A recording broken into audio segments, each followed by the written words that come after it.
श्री सूर्य दिव्य कवच स्तोत्रम् विनियोगः। ओम अस्य श्री सूर्य नारायण दिव्य कवच स्तोत्रस्य श्री हिरण्यगर्भ ऋषिः अनुष्टुप् छन्दः।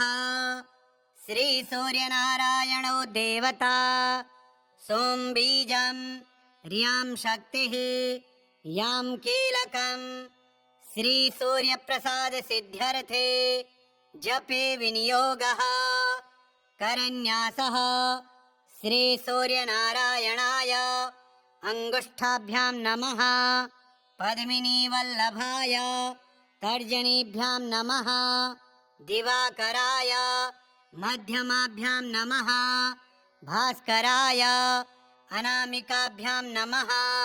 मार्तण्डाय कनिष्ठिकाभ्यां नमः।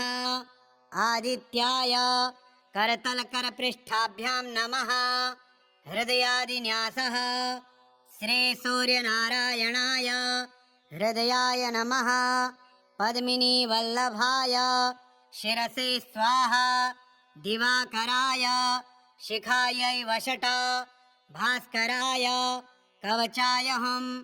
मार्तण्डाय नेत्रत्रयाय वषट। आदित्याय अस्त्राय फट। ध्यानम् ॐ त्रिमूर्तिरूपं विश्वेशं शूलमुद्गरधारिणं हिरण्यवर्णं सुमुखं छायायुक्तं रविं भजे। श्री सूर्याय नमः।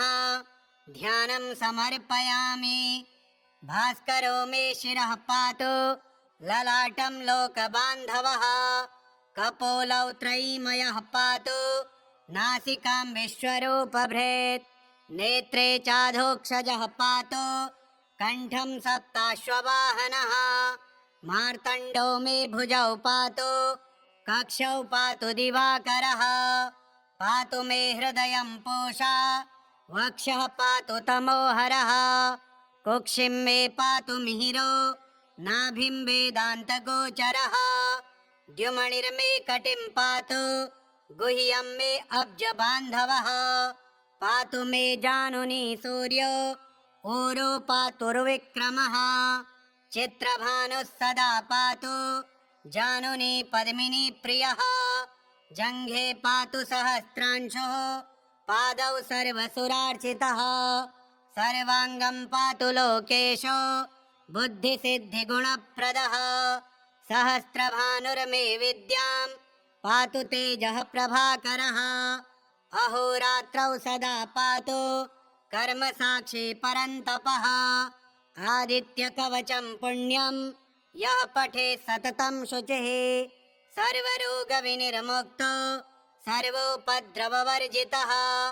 तापत्रयविहीनः सन् सर्वसिद्धिमवाप्नुयात्। संवत्सरेण कालेन सुवर्णतनुतां व्रजेत्। क्षयापस्मारकुष्ठादि गुल्मव्याधिविवर्जितः। सूर्यप्रसादसिद्धात्मा सर्वाभीष्टफलं लभेत्। आदित्यवासरे स्नात्वा कृत्वा पायसमुत्तमम् अर्कपत्रे तु निक्षिप्य दानं कुर्याद्विचक्षणः। एकभुक्तं व्रतं सम्यक् संवत्सरमथाचरेत्। पुत्रपौत्रान् लभेल्लोके चिरञ्जीवी भविष्यति। भास्करो मे शिरः पातु ललाटं लोकबान्धवः।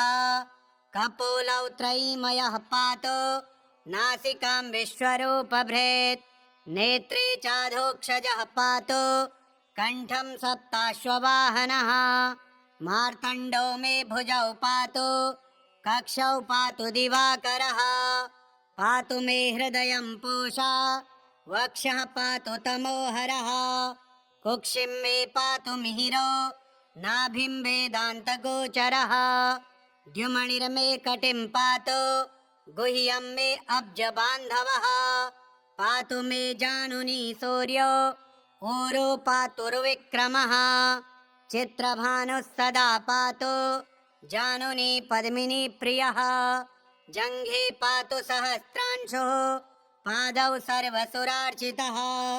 सर्वाङ्गं पातु लोकेशो बुद्धिसिद्धिगुणप्रदः सहस्रभानुर्मे विद्यां पातु तेजः प्रभाकरः अहोरात्रौ सदा पातु कर्मसाक्षी परन्तपः आदित्यकवचं पुण्यं यः पठेत् सततं शुचिः सर्वरोगविनिर्मुक्तो सर्वोपद्रववर्जितः तापत्रयविहीनः सन् सर्वसिद्धिमवाप्नुयात् संवत्सरेण कालेन सुवर्णतनुतां व्रजेत् क्षयापस्मारकुष्ठादि गुल्मव्याधिविवर्जितः सूर्यप्रसादसिद्धात्मा सर्वाभीष्टफलं लभेत् आदित्यवासरे स्नात्वा कृत्वा पायसमुत्तमम् अर्कपत्रे तु निक्षिप्य दानं कुर्याद्विचक्षणः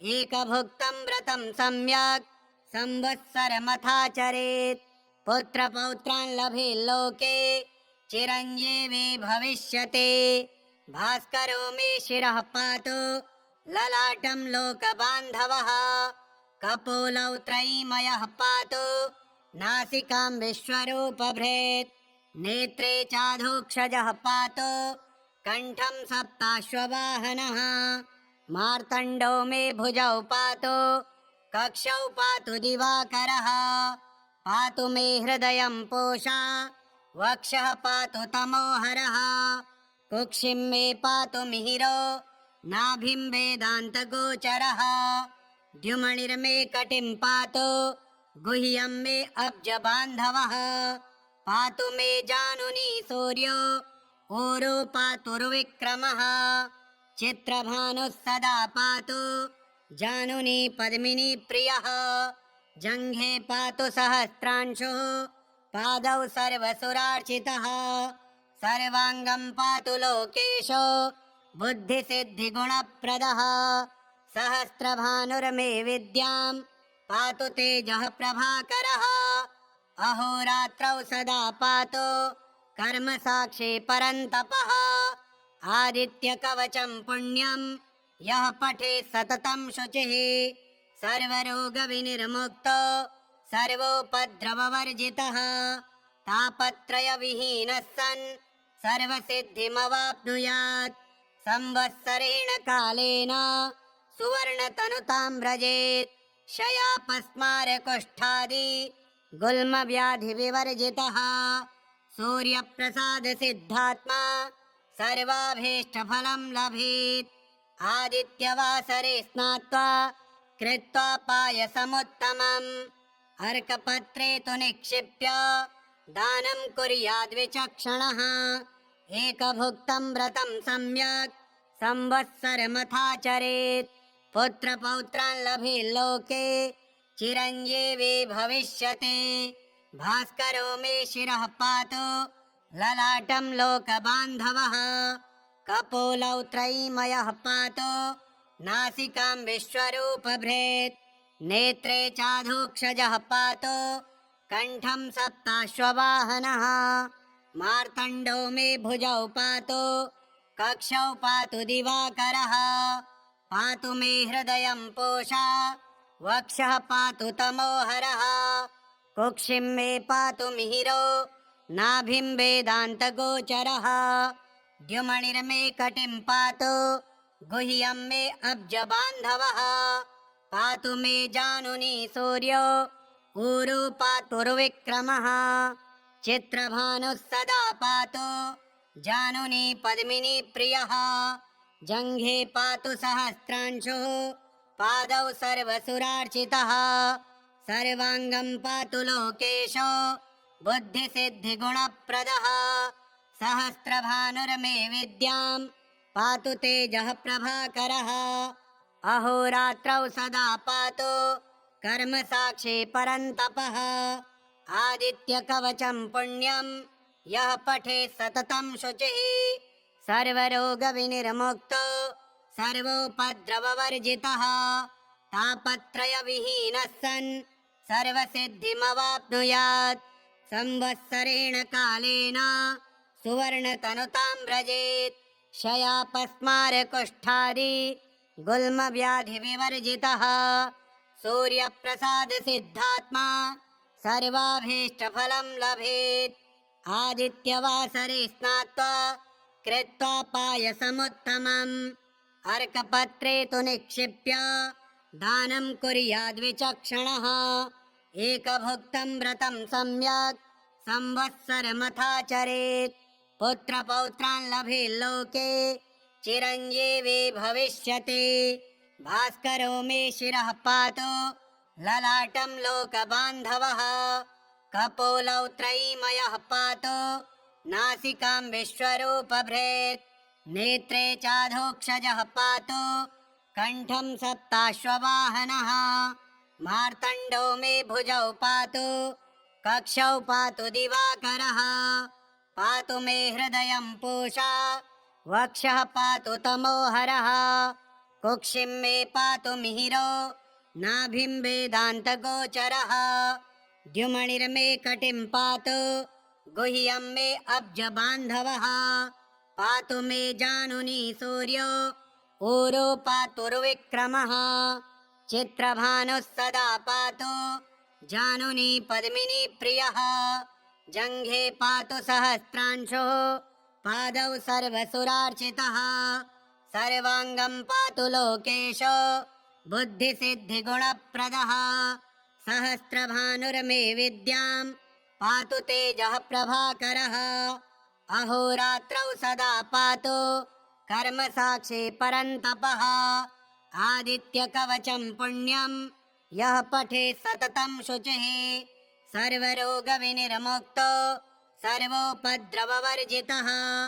तापत्रयविहीनः सन् सर्वसिद्धिमवाप्नुयात्। संवत्सरेण कालेन सुवर्णतनुतां व्रजेत्।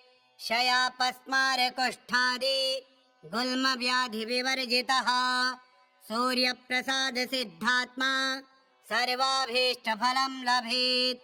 आदित्यवासरे स्नात्वा कृत्वा पायसमुत्तमम् अर्कपत्रे तु निक्षिप्य दानं कुर्याद्विचक्षणः। एकभुक्तं व्रतं सम्यक् संवत्सरमथाचरेत्। पुत्रपौत्रान् लभेल्लोके चिरञ्जीवी भविष्यति। भास्करो मे शिरः पातु ललाटं लोकबान्धवः। कपोलौ त्रयीमयः पातु नासिकां विश्वरूपभृत्। नेत्रे चाधोक्षजः पातु कण्ठं सप्ताश्ववाहनः। मार्तण्डो मे भुजौ पातु कक्षौ पातु दिवाकरः। पातु मे हृदयं पूषा वक्षः पातु तमोहरः। कुक्षिं मे पातु मिहिरो नाभिं वेदान्तगोचरः। द्युमणिर्मे कटिं पातु गुह्यं मे अब्जबान्धवः। पातु मे जानुनी सूर्यो ऊरो पातुर्विक्रमः। चित्रभानुः सदा पातु जानुनी पद्मिनी प्रियः। जङ्घे पातु सहस्रांशुः पादौ सर्वसुरार्चितः। सर्वाङ्गं पातु लोकेशो बुद्धिसिद्धिगुणप्रदः। सहस्रभानुर्मे विद्यां पातु तेजः प्रभाकरः। अहोरात्रौ सदा पातु कर्मसाक्षी परन्तपः। आदित्यकवचं पुण्यं यः पठेत् सततं शुचिः। सर्वरोगविनिर्मुक्तो सर्वोपद्रववर्जितः। तापत्रयविहीनः सन् सर्वसिद्धिमवाप्नुयात्। संवत्सरेण कालेन सुवर्णतनुतां व्रजेत्। क्षयापस्मारकुष्ठादि गुल्मव्याधिविवर्जितः। सूर्यप्रसादसिद्धात्मा सर्वाभीष्टफलं लभेत्। आदित्यवासरे स्नात्वा कृत्वा पायसमुत्तमम् अर्कपत्रे तु निक्षिप्य दानं कुर्याद्विचक्षणः। एकभुक्तं व्रतं सम्यक् संवत्सरमथाचरेत्। पुत्रपौत्रान् लभेल्लोके चिरञ्जीवी भविष्यति। भास्करो मे शिरः पातु ललाटं लोकबान्धवः। कपोलौ त्रयीमयः पातु नासिकां विश्वरूपभृत्। नेत्रे चाधोक्षजः पातु कण्ठं सप्ताश्ववाहनः मार्तण्डो मे भुजौ पातु कक्षौ पातु दिवाकरः पातु मे हृदयं पूषा वक्षः पातु तमोहरः कुक्षिं मे पातु मिहिरो नाभिं वेदान्तगोचरः द्युमणिर्मे कटिं पातु गुह्यं मे अब्जबान्धवः पातु मे जानुनी सूर्यो ऊरू पातुर्विक्रमः चित्रभानुः सदा पातु जानुनी पद्मिनी प्रियः जङ्घे पातु सहस्रांशुः पादौ सर्वसुरार्चितः सर्वाङ्गं पातु लोकेशो बुद्धिसिद्धिगुणप्रदः सहस्रभानुर्मे विद्यां पातु तेजः प्रभाकरः अहोरात्रौ सदा पातु कर्मसाक्षी परन्तपः आदित्यकवचं पुण्यं यः पठेत् सततं शुचिः सर्वरोगविनिर्मुक्तो सर्वोपद्रववर्जितः तापत्रयविहीनः सन् सर्वसिद्धिमवाप्नुयात् संवत्सरेण कालेन सुवर्णतनुतां व्रजेत् क्षयापस्मारकुष्ठादि गुल्मव्याधिविवर्जितः सूर्यप्रसादसिद्धात्मा सर्वाभीष्टफलं लभेत् आदित्यवासरे स्नात्वा कृत्वा पायसमुत्तमम् अर्कपत्रे तु निक्षिप्य दानं कुर्याद्विचक्षणः एकभुक्तं व्रतं सम्यक् संवत्सरमथाचरेत् पुत्रपौत्रान् लभेल्लोके चिरञ्जीवी भविष्यति भास्करो मे शिरः पातु ललाटं लोकबान्धवः कपोलौ त्रयीमयः पातु नासिकां विश्वरूपभृत् नेत्रे चाधोक्षजः पातु कण्ठं सप्ताश्ववाहनः मार्तण्डो मे भुजौ पातु कक्षौ पातु दिवाकरः पातु मे हृदयं पूषा वक्षः पातु तमोहरः कुक्षिं मे पातु मिहिरो नाभिं वेदान्तगोचरः द्युमणिर्मे कटिं पातु गुह्यं मे अब्जबान्धवः पातु मे जानुनी सूर्यो ऊरू पातुर्विक्रमः चित्रभानुः सदा पातु जानुनी पद्मिनी प्रियः जङ्घे पातु सहस्रांशुः पादौ सर्वसुरार्चितः सर्वाङ्गं पातु लोकेशो बुद्धिसिद्धिगुणप्रदः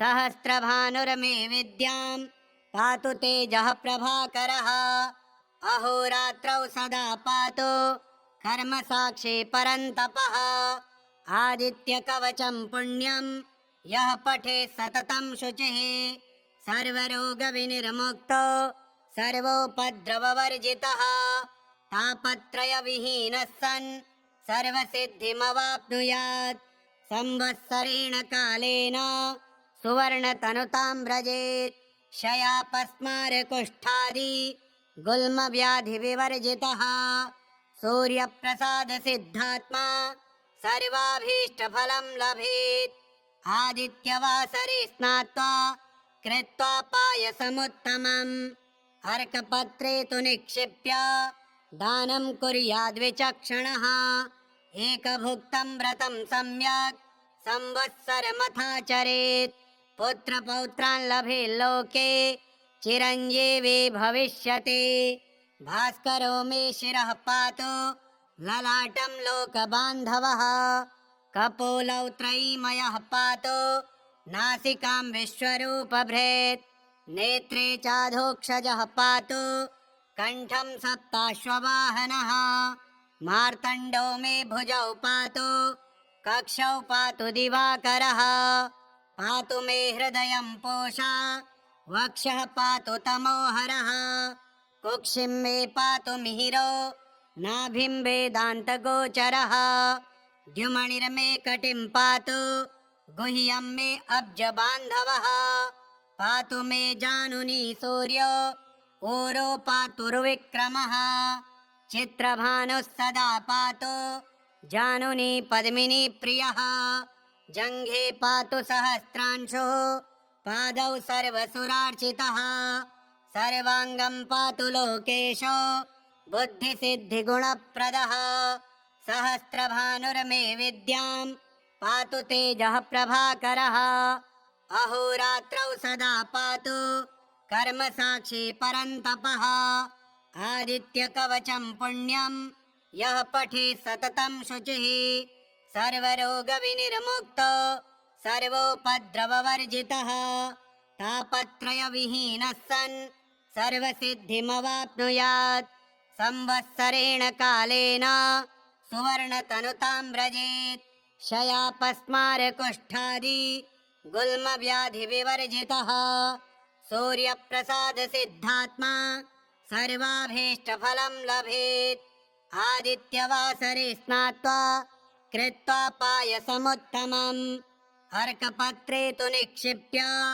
दानं कुर्याद्विचक्षणः एकभुक्तं व्रतं सम्यक् संवत्सरमथाचरेत् पुत्रपौत्रान् लभेल्लोके चिरञ्जीवी भविष्यति भास्करो मे शिरः पातु ललाटं लोकबान्धवः कपोलौ त्रयीमयः पातु नासिकां विश्वरूपभृत् नेत्रे चाधोक्षजः पातु कण्ठं सप्ताश्ववाहनः मार्तण्डो मे भुजौ पातु कक्षौ पातु दिवाकरः पातु मे हृदयं पोषा वक्षः पातु तमोहरः कुक्षिं मे पातु मिहिरो नाभिं वेदान्तगोचरः द्युमणिर्मे कटिं पातु गुह्यं मे अब्जबान्धवः पातु मे जानुनी सूर्यो ऊरो पातुर्विक्रमः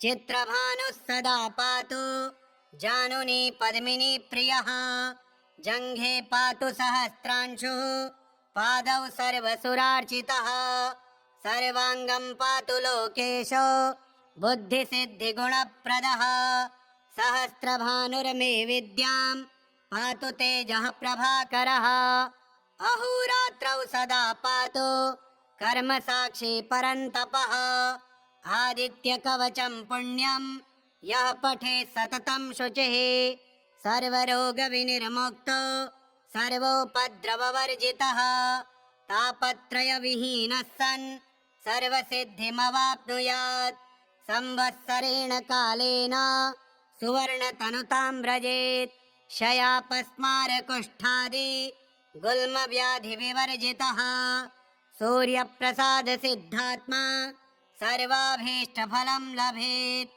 आदित्यवासरे स्नात्वा कृत्वा पायसमुत्तमम् अर्कपत्रे तु निक्षिप्य दानं कुर्याद्विचक्षणः एकभुक्तं व्रतं सम्यक् संवत्सरमथाचरेत् पुत्रपौत्रान् लभेल्लोके चिरञ्जीवी भविष्यति भास्करो मे शिरः पातु ललाटं लोकबान्धवः कपोलौ त्रयीमयः पातु नासिकां विश्वरूपभृत् नेत्रे चाधोक्षजः पातु कण्ठं सप्ताश्ववाहनः मार्तण्डो मे भुजौ पातु कक्षौ पातु दिवाकरः पातु मे हृदयं पूषा वक्षः पातु तमोहरः कुक्षिं मे पातु मिहिरो नाभिं वेदान्तगोचरः द्युमणिर्मे कटिं पातु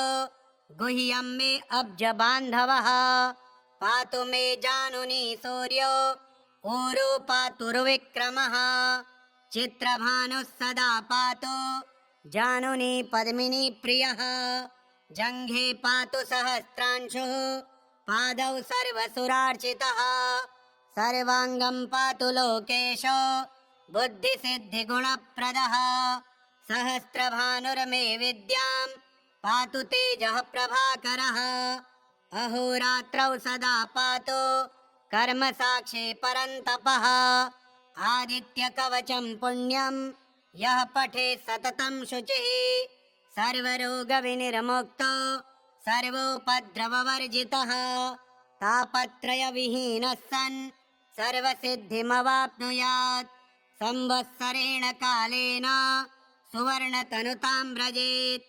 क्षयापस्मारकुष्ठादि गुल्मव्याधिविवर्जितः सूर्यप्रसादसिद्धात्मा सर्वाभीष्टफलं लभेत् आदित्यवासरे स्नात्वा कृत्वा पायसमुत्तमम् अर्कपत्रे तु निक्षिप्य दानं कुर्याद्विचक्षणः एकभुक्तं व्रतं सम्यक् संवत्सरमथाचरेत् पुत्रपौत्रान् लभेल्लोके चिरञ्जीवी भविष्यते भास्करो मे शिरः पातु ललाटं लोकबान्धवः कपोलौ त्रयीमयः पातु नासिकां विश्वरूपभृत् नेत्रे चाधोक्षजः पातु कण्ठं सप्ताश्ववाहनः मार्तण्डो मे भुजौ पातु कक्षौ पातु दिवाकरः पातु मे हृदयं पोषा वक्षः पातु तमोहरः कुक्षिं मे पातु मिहिरो नाभिं वेदान्तगोचरः द्युमणिर्मे कटिं पातु गुह्यं मे अब्जबान्धवः पातु मे जानुनी सूर्यो ऊरो पातुर्विक्रमः चित्रभानुः सदा पातु जानुनी पद्मिनी प्रियः जङ्घे पातु सहस्रांशुः पादौ सर्वसुरार्चितः सर्वाङ्गं पातु लोकेशो बुद्धिसिद्धिगुणप्रदः सहस्रभानुर्मे विद्यां पातु तेजः प्रभाकरः अहोरात्रौ सदा पातु कर्मसाक्षी परन्तपः आदित्यकवचं पुण्यं यः पठेत् सततं शुचिः सर्वरोगविनिर्मुक्तो सर्वोपद्रववर्जितः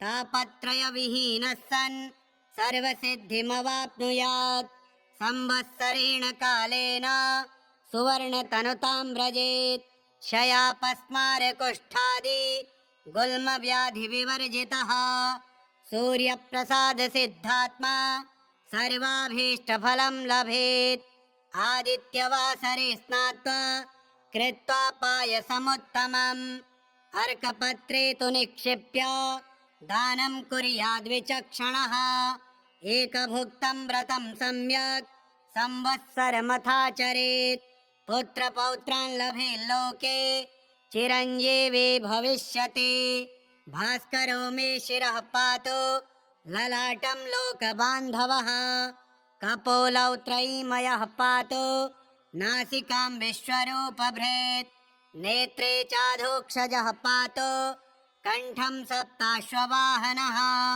मार्तण्डो मे भुजौ पातु कक्षौ पातु दिवाकरः पातु मे हृदयं पूषा वक्षः पातु तमोहरः कुक्षिं मे पातु मिहिरो नाभिं वेदान्तगोचरः द्युमणिर्मे कटिं पातु गुह्यं मे अब्जबान्धवः पातु मे जानुनी सूर्यो ऊरो पातुर्विक्रमः चित्रभानुः सदा पातु जानुनी पद्मिनी प्रियः जङ्घे पातु सहस्रांशुः पादौ सर्वसुरार्चितः सर्वाङ्गं पातु लोकेशो बुद्धिसिद्धिगुणप्रदः सहस्रभानुर्मे विद्यां पातु तेजः प्रभाकरः अहोरात्रौ सदा पातु कर्मसाक्षी परन्तपः आदित्यकवचं पुण्यं यः पठेत् सततं शुचिः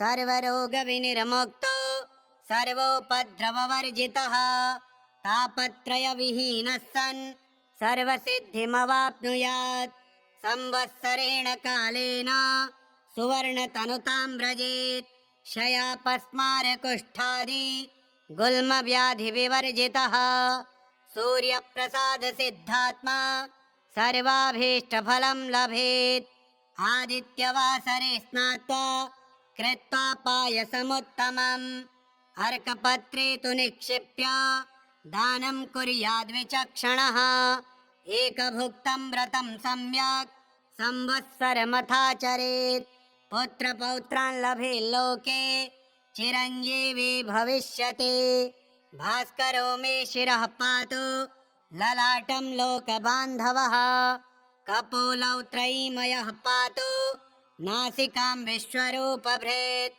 नेत्रे चाधोक्षजः पातु कण्ठं सप्ताश्ववाहनः मार्तण्डो मे भुजौ पातु कक्षौ पातु दिवाकरः पातु मे हृदयं पूषा वक्षः पातु तमोहरः कुक्षिं मे पातु मिहिरो नाभिं वेदान्तगोचरः द्युमणिर्मे कटिं पातु गुह्यं मे अब्जबान्धवः पातु मे जानुनी सूर्यो ऊरो पातुर्विक्रमः चित्रभानुः सदा पातु जानुनी पद्मिनी प्रियः जङ्घे पातु सहस्रांशुः पादौ सर्वसुरार्चितः सर्वाङ्गं पातु लोकेशो बुद्धिसिद्धिगुणप्रदः सहस्रभानुर्मे विद्यां पातु तेजः प्रभाकरः अहोरात्रौ सदा पातु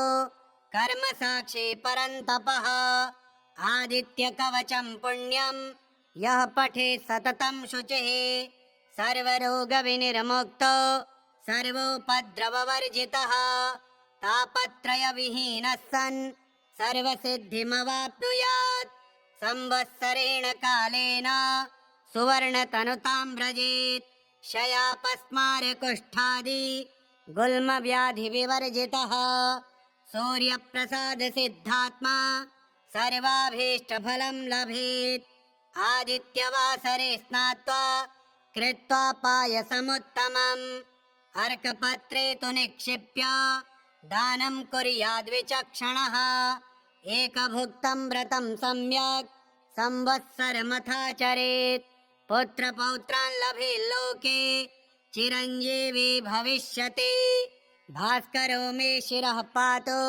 ललाटं लोकबान्धवः कपोलौ त्रयीमयः पातु नासिकां विश्वरूपभृत् नेत्रे चाधोक्षजः पातु कण्ठं सप्ताश्ववाहनः मार्तण्डो मे भुजौ पातु कक्षौ पातु दिवाकरः पातु मे हृदयं पूषा वक्षः पातु तमोहरः कुक्षिं मे पातु मिहिरो नाभिं वेदान्तगोचरः द्युमणिर्मे कटिं पातु गुह्यं मे अब्जबान्धवः पातु मे जानुनी सूर्यो ऊरो पातुर्विक्रमः चित्रभानुः सदा पातु जानुनी पद्मिनी प्रियः जङ्घे पातु सहस्रांशुः पादौ सर्वसुरार्चितः सर्वाङ्गं पातु लोकेशो बुद्धिसिद्धिगुणप्रदः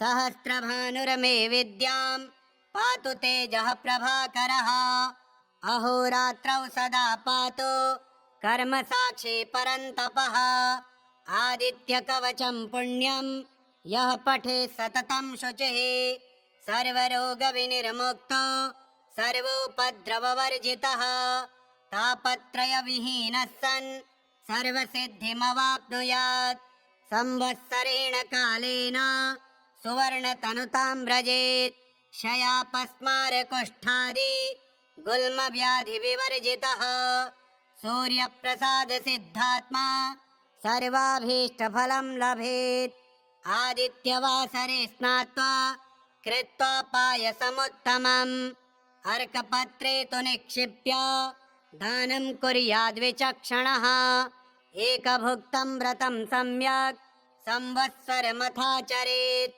पुत्रपौत्रान् लभेल्लोके चिरञ्जीवी भविष्यति भास्करो मे शिरः पातु ललाटं लोकबान्धवः कपोलौ त्रयीमयः पातु नासिकां विश्वरूपभृत् नेत्रे चाधोक्षजः पातु कण्ठं सप्ताश्ववाहनः मार्तण्डो मे भुजौ पातु कक्षौ पातु दिवाकरः पातु मे हृदयं पूषा वक्षः पातु तमोहरः कुक्षिं मे पातु मिहिरो नाभिं वेदान्तगोचरः द्युमणिर्मे कटिं पातु गुह्यं मे अब्जबान्धवः पातु मे जानुनी सूर्यो ऊरो पातुर्विक्रमः चित्रभानुः सदा पातु जानुनी पद्मिनी प्रियः जङ्घे पातु सहस्रांशुः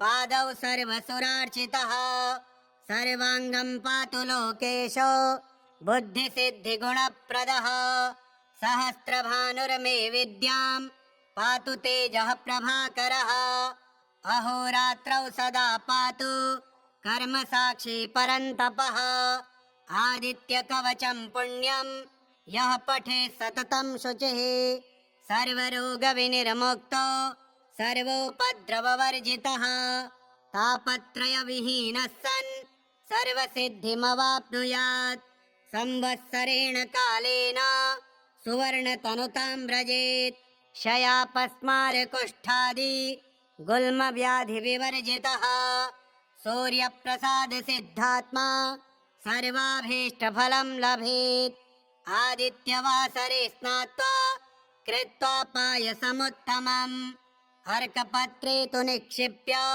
दानं कुर्याद्विचक्षणः एकभुक्तं व्रतं सम्यक् संवत्सरमथाचरेत् पुत्रपौत्रान् लभेल्लोके चिरञ्जीवी भविष्यति भास्करो मे शिरः पातु ललाटं लोकबान्धवः कपोलौ त्रयीमयः पातु नासिकां विश्वरूपभृत् नेत्रे चाधोक्षजः पातु कण्ठं सप्ताश्ववाहनः मार्तण्डो मे भुजौ पातु कक्षौ पातु दिवाकरः पातु मे हृदयं पूषा वक्षः पातु तमोहरः कुक्षिं मे पातु मिहिरो नाभिं वेदान्तगोचरः द्युमणिर्मे कटिं पातु गुह्यं मे अब्जबान्धवः पातु मे जानुनी सूर्यो ऊरो पातुर्विक्रमः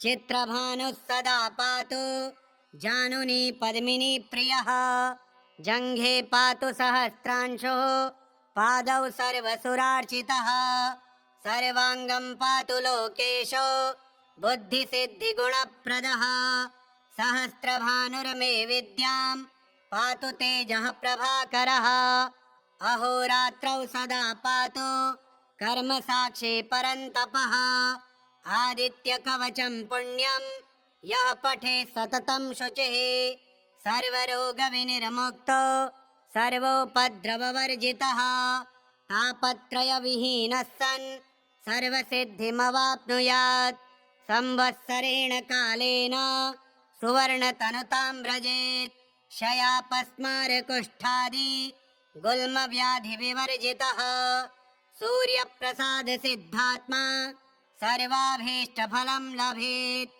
आदित्यवासरे स्नात्वा कृत्वा पायसमुत्तमम् अर्कपत्रे तु निक्षिप्य दानं कुर्याद्विचक्षणः एकभुक्तं व्रतं सम्यक् संवत्सरमथाचरेत् पुत्रपौत्रान् लभेल्लोके चिरञ्जीवी भविष्यति भास्करो मे शिरः पातु ललाटं लोकबान्धवः कपोलौ त्रयीमयः पातु नासिकां विश्वरूपभृत् नेत्रे चाधोक्षजः पातु कण्ठं सप्ताश्ववाहनः मार्तण्डो मे भुजौ पातु कक्षौ पातु दिवाकरः पातु मे हृदयं पूषा वक्षः पातु तमोहरः कुक्षिं मे पातु मिहिरो नाभिं वेदान्तगोचरः द्युमणिर्मे कटिं पातु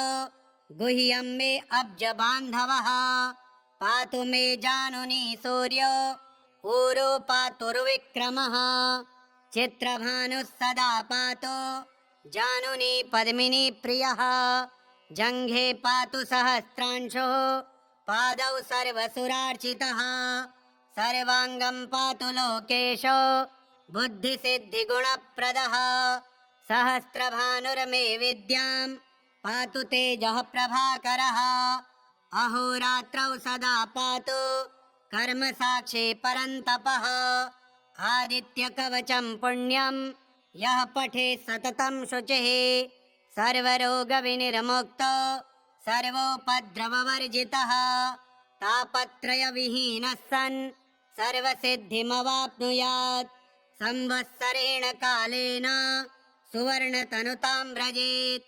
क्षयापस्मारकुष्ठादि गुल्मव्याधिविवर्जितः सूर्यप्रसादसिद्धात्मा सर्वाभीष्टफलं लभेत् आदित्यवासरे स्नात्वा कृत्वा पायसमुत्तमम् अर्कपत्रे तु निक्षिप्य दानं कुर्याद्विचक्षणः एकभुक्तं व्रतं सम्यक् संवत्सरमथाचरेत् पुत्रपौत्रान् लभेल्लोके चिरञ्जीवी भविष्यति भास्करो मे शिरः पातु ललाटं लोकबान्धवः कपोलौ त्रयीमयः पातु नासिकां विश्वरूपभृत् नेत्रे चाधोक्षजः पातु कण्ठं सप्ताश्ववाहनः मार्तण्डो मे भुजौ पातु कक्षौ पातु दिवाकरः पातु मे हृदयं पूषा वक्षः पातु तमोहरः कुक्षिं मे पातु मिहिरो नाभिं वेदान्तगोचरः द्युमणिर्मे कटिं पातु गुह्यं मे अब्जबान्धवः पातु मे जानुनी सूर्यो ऊरो पातुर्विक्रमः चित्रभानुः सदा पातु जानुनी पद्मिनी प्रियः जङ्घे पातु सहस्रांशुः पादौ सर्वसुरार्चितः सर्वाङ्गं पातु लोकेशो बुद्धिसिद्धिगुणप्रदः सहस्रभानुर्मे विद्यां पातु तेजः प्रभाकरः अहोरात्रौ सदा पातु कर्मसाक्षी परन्तपः आदित्यकवचं पुण्यं यः पठेत् सततं शुचिः सर्वरोगविनिर्मुक्तो सर्वोपद्रववर्जितः तापत्रयविहीनः सन् सर्वसिद्धिमवाप्नुयात् संवत्सरेण कालेन सुवर्णतनुतां व्रजेत् क्षयापस्मारकुष्ठादि गुल्मव्याधिविवर्जितः सूर्यप्रसादसिद्धात्मा सर्वाभीष्टफलं लभेत् आदित्यवासरे स्नात्वा कृत्वा पायसमुत्तमम् अर्कपत्रे तु निक्षिप्य दानं कुर्याद्विचक्षणः एकभुक्तं व्रतं सम्यक् संवत्सरमथाचरेत् पुत्रपौत्रान् लभेल्लोके चिरञ्जीवी भविष्यति भास्करो मे शिरः पातु ललाटं लोकबान्धवः कपोलौ त्रयीमयः पातु नासिकां विश्वरूपभृत् नेत्रे चाधोक्षजः पातु कण्ठं सप्ताश्ववाहनः मार्तण्डो मे भुजौ पातु कक्षौ पातु दिवाकरः पातु मे हृदयं पूषा वक्षः पातु तमोहरः कुक्षिं मे पातु मिहिरो नाभिं वेदान्तगोचरः द्युमणिर्मे कटिं पातु गुह्यं मे अब्जबान्धवः पातु मे जानुनी सूर्यो ऊरो पातुर्विक्रमः चित्रभानुः सदा पातु जानुनी पद्मिनी प्रियः जङ्घे पातु सहस्रांशुः पादौ सर्वसुरार्चितः सर्वाङ्गं पातु लोकेशो बुद्धिसिद्धिगुणप्रदः सहस्रभानुर्मे विद्यां पातु तेजः प्रभाकरः अहोरात्रौ सदा पातु कर्मसाक्षी परन्तपः आदित्यकवचं पुण्यं यः पठेत् सततं शुचिः सर्वरोगविनिर्मुक्तो सर्वोपद्रववर्जितः तापत्रयविहीनः सन् सर्वसिद्धिमवाप्नुयात् संवत्सरेण कालेन सुवर्णतनुतां व्रजेत् क्षयापस्मारकुष्ठादि गुल्मव्याधिविवर्जितः सूर्यप्रसादसिद्धात्मा सर्वाभीष्टफलं लभेत् आदित्यवासरे स्नात्वा कृत्वा पायसमुत्तमम् अर्कपत्रे तु निक्षिप्य दानं कुर्याद्विचक्षणः एकभुक्तं व्रतं सम्यक् संवत्सरमथाचरेत् पुत्रपौत्रान् लभेल्लोके चिरञ्जीवी भविष्यति भास्करो मे शिरः पातु ललाटं लोकबान्धवः कपोलौ त्रयीमयः पातु नासिकां विश्वरूपभृत् नेत्रे चाधोक्षजः पातु कण्ठं सप्ताश्ववाहनः मार्तण्डो मे भुजौ पातु कक्षौ पातु दिवाकरः पातु मे हृदयं पोषा वक्षः पातु तमोहरः कुक्षिं मे पातु मिहिरो नाभिं वेदान्तगोचरः द्युमणिर्मे कटिं पातु गुह्यं मे अब्जबान्धवः पातु मे जानुनी सूर्यो ऊरो पातुर्विक्रमः चित्रभानुः सदा पातु जानुनी पद्मिनी प्रियः जङ्घे पातु सहस्रांशुः पादौ सर्वसुरार्चितः सर्वाङ्गं पातु लोकेशो बुद्धिसिद्धिगुणप्रदः सहस्रभानुर्मे विद्यां पातु तेजः प्रभाकरः अहोरात्रौ सदा पातु कर्मसाक्षी परन्तपः आदित्यकवचं पुण्यं यः पठेत् सततं शुचिः सर्वरोगविनिर्मुक्तो सर्वोपद्रववर्जितः तापत्रयविहीनः सन् सर्वसिद्धिमवाप्नुयात् संवत्सरेण कालेन सुवर्णतनुतां व्रजेत् क्षयापस्मारकुष्ठादि गुल्मव्याधिविवर्जितः सूर्यप्रसादसिद्धात्मा सर्वाभीष्टफलं लभेत् आदित्यवासरे स्नात्वा कृत्वा पायसमुत्तमम् अर्कपत्रे तु निक्षिप्य दानं कुर्याद्विचक्षणः एकभुक्तं व्रतं सम्यक् संवत्सरमथाचरेत् पुत्रपौत्रान् लभेल्लोके चिरञ्जीवी भविष्यते। श्रीहिरण्यगर्भसंहितायां श्रीसूर्यदिव्यकवचस्तोत्रम् श्रीसूर्यार्पणमस्तु।